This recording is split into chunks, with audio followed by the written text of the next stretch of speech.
सनातन धर्म के इतिहास में जब भी अधर्म, क्रूरता और निर्दयता को बढ़ावा देने वालों ने जन्म लिया है, उनका निश्चित ही विनाश हुआ है। सृष्टि के पालनकर्ता भगवान विष्णु ने विभिन्न युगों में भिन्न भिन्न रूपों में आकर अधर्म का नाश किया है। तो द्वापर युग में भगवान कृष्ण द्वारा कंस वध से लेकर महाभारत तक, त्रेता युग में भगवान राम द्वारा रावण का वध और सतयुग में भगवान नरसिंह के द्वारा हिरण्यकश्यप का वध, इनके अतिरिक्त भगवान विष्णु ने और भी अनेक अवतार लिए और पापियों का विनाश किया। डेली डोज में आपका स्वागत है दोस्तों। आज के एपिसोड में हम बात करेंगे कि हिरण्यकश्यप का विनाश करने वाले नरसिंह भगवान का क्या हुआ। हिरण्यकश्यप के वध के पश्चात क्या वो ब्रह्मांड में विचरण करते रहे या अदृश्य हो गए या उनका वध किया गया। दोस्तों, आज की कड़ी में हम कुछ ऐसा बताने जा रहे हैं जो शायद आपने कभी ना सुना हो। तो इस पूरी कथा को जानने के लिए इस वीडियो को पूरा जरूर देखें। पूरा वीडियो देखने से पहले आप सर्वप्रथम दो काम करिए। पहला, चैनल को सब्सक्राइब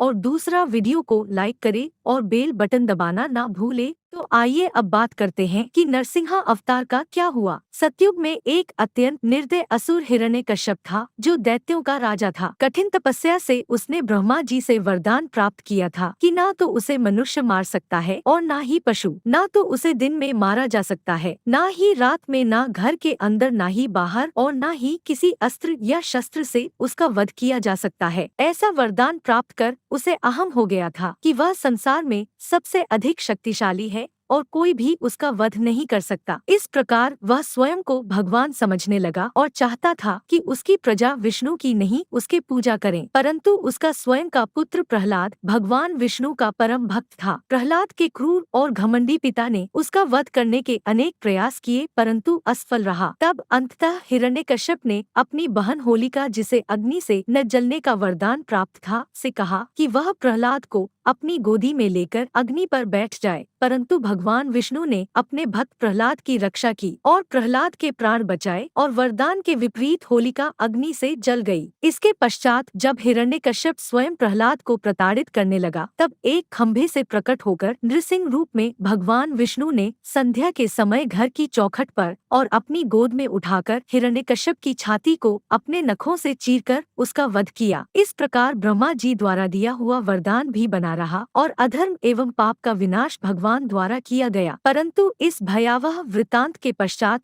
नृसिंह भगवान का क्रोध शांत नहीं हुआ। उनके क्रोध से संपूर्ण ब्रह्मांड भयभीत हो उठा। ऐसी स्थिति देख सभी देवताओं ने महादेव शिव से जाकर प्रार्थना की कि वो नरसिंह भगवान का क्रोध शांत करें। तब शिवजी ने सर्वप्रथम वीरभद्र को नरसिंह को शांत करने के लिए भेजा, परंतु वीरभद्र भी उनका क्रोध शांत नहीं कर सके। तब अंततः महादेव ने सर्वेश्वर अवतार लिया। शिवजी के इस रूप को शराब अवतार भी कहा जाता है, जिसमें मनुष्य, पक्षी और शेर का समावेश था। सर्वेश्वर अवतार में महादेव ने नरसिंह भगवान का क्रोध शांत करने का प्रयास किया, परंतु नहीं कर सके। तब निरंतर 18 दिनों तक सर्वेश्वर जी और नरसिंह भगवान का युद्ध चला। इस युद्ध का कोई अंत नहीं दिख रहा था। जब समय के साथ नरसिंह भगवान का क्रोध शांत होने लगा, तब उन्होंने विचार किया कि शिवजी ने यह रुख केवल उनका क्रोध शांत करने के लिए लिया है। तब नृसिंह भगवान ने स्वयं को शांत किया और श्रीहरि विष्णु में विलीन हो गए। वहीं कुछ कथाओं के अनुसार शिवजी के शराब अवतार का रूप बहुत भयंकर था। उनके सामने नरसिंह रूप की शक्तियां क्षीण हो गई थी और नरसिंह भगवान ने समर्पण कर स्वयं को शांत किया